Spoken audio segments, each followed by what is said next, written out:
সন্ত্রাসবাদী কার্যকলাপ আটকাতে সম্পূর্ণরূপে এই শুভেন্দু অধিকারীদের পরিচালিত কেন্দ্র সরকার ব্যর্থ হয়েছে। এর ব্যর্থতার দায় তাদেরকে নিতে হবে।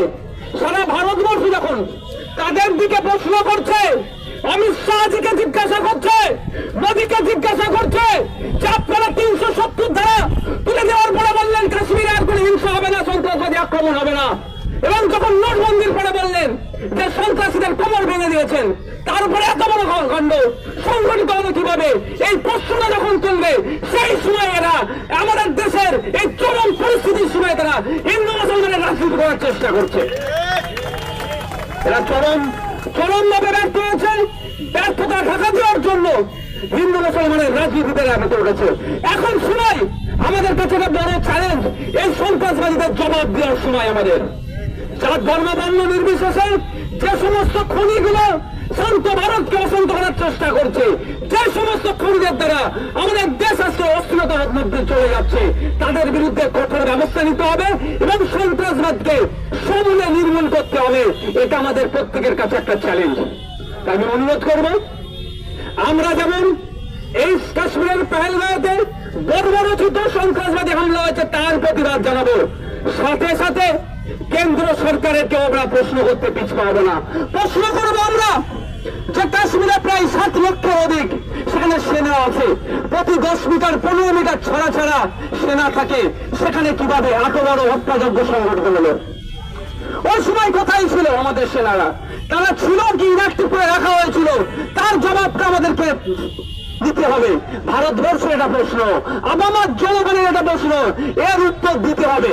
কারণ আমরা ভুলে যাচ্ছি না 2019 সালে লোকসভা নির্বাচনের প্রাককালে যখন সারা ভারতবর্ষের মানুষ এই জুমলাবাজের সরকার বিজেপিকে হারানোর জন্য প্রতিশ্রুতি নিয়ে নিয়েছিল, সেই সময় আমরা কি দেখলাম? আপনার পুলওয়ামাতে টেরর অ্যাটাক হলো। কাশ্মীরের পেহেলগাঁওয়ে যে বর্বরোচিত সন্ত্রাসবাদী হামলায় দেশের সহনাগরিক সহ বাংলার সহনাগরিক সহ যে হত্যালীলা শিকার হয়েছেন, আমরা ইন্ডিয়ান সেকুলার ফ্রন্টের পক্ষ থেকে এই হত্যালীলার তীব্র নিন্দা জানাচ্ছি, ধিক্কার জানাচ্ছি। সেই সব শহীদ প্রতি শ্রদ্ধা তাদের পরিবারের প্রতি সমবেদনা জানাচ্ছি। আর একই সঙ্গে আমরা দাবি তুলছি যে কেন্দ্রের স্বরাষ্ট্রমন্ত্রী সম্পূর্ণভাবে ব্যর্থতার পরিচয় দিয়েছে। কোন রকম গোয়েন্দা বিভাগ আগে থেকে আগাম করে সতর্কতা দিতে পারেনি, এইসব সন্ত্রাসবাদীদের মোকাবিলা করতে পারেনি। তাই আমরা স্বরাষ্ট্র দপ্তরের স্বরাষ্ট্রমন্ত্রী অমিত শাহের প্রতি আমরা ধিক্কার জানাই। আমরা আমাদের যে পথসভা, যে মিছিল, এই মিছিলে আমরা শিয়ালদা স্টেশন চত্বর থেকে এখানে পুলিশের পরামর্শে আমরা এখানে শেষ করেছি। আমরা এখন অল্প কিছু কথা বলে আমাদের দাবি জানিয়ে আমরা এখানে শেষ করব। এখন কথা বলবেন আমাদের দলের পার্টির ওয়ার্কিং প্রেসিডেন্ট মাননীয় শামসুর আলী মল্লিক মহাশয়। আপনারা যারা মিছিলে হেঁটেছেন আপনারা বলুন, ওইখানে আপনারা দাঁড়িয়ে যান। আমরা খুব সংক্ষেপে আমাদের দলের চেয়ারম্যানের বক্তব্যের পরেই আমাদের এই আজকের কর্মসূচি শেষ করব।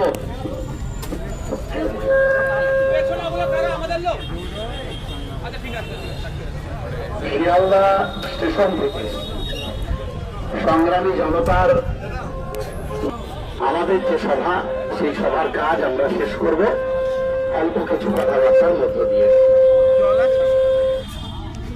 আমরা জানি যে বর্তমানে গোটা দেশে পেহেলগাঁওয়ে যে দুর্ঘটনা ঘটেছে বা ঘটানো হয়েছে সেটা নিয়ে চর্চা চলছে।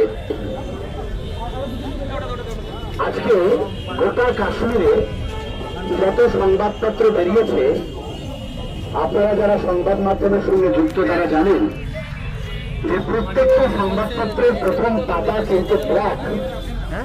কাশ্মীর থেকে যে সমস্ত সংবাদপত্র প্রকাশ হয়েছে সেই সমস্ত সংবাদপত্রের প্রথম পাতা আজকে ব্ল্যাক, কালো। কারণ আজকের দিনটা গণতন্ত্রের জন্য কালো, দিনটা সংবাদপত্রের জন্য কালো, দিনটা কাশ্মীরিদের জন্য কালো, দিনটা ভারতীয়দের জন্য কালো। আমরা কয়েকটা প্রশ্ন তুলে ধরতে চাই।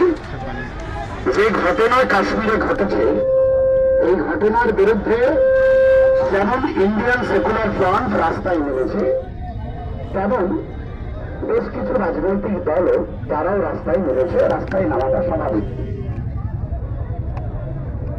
যে ঘটনা ঘটেছে সেই ঘটনার নিন্দা জানানোর কোনো ভাষা নেই। সেই ঘটনা আমাদের সকলকে পীড়া দেয়, সেই ঘটনা আমাদের সকলকে কষ্ট দেয়। কিন্তু এই ঘটনাকে হাতিয়ার করে যেভাবে এই বাংলাতে পরিস্থিতিকে অন্যদিকে নিয়ে যাওয়ার চেষ্টা করছেন কোন কোন রাজনৈতিক নেতা, প্রশ্নটা সেখানেই থেকে যায়। কাশ্মীরের সাধারণ মানুষ তারা জঙ্গিবাদ চায় না। কাশ্মীরের সাধারণ মানুষ তারা সন্ত্রাস চায় না।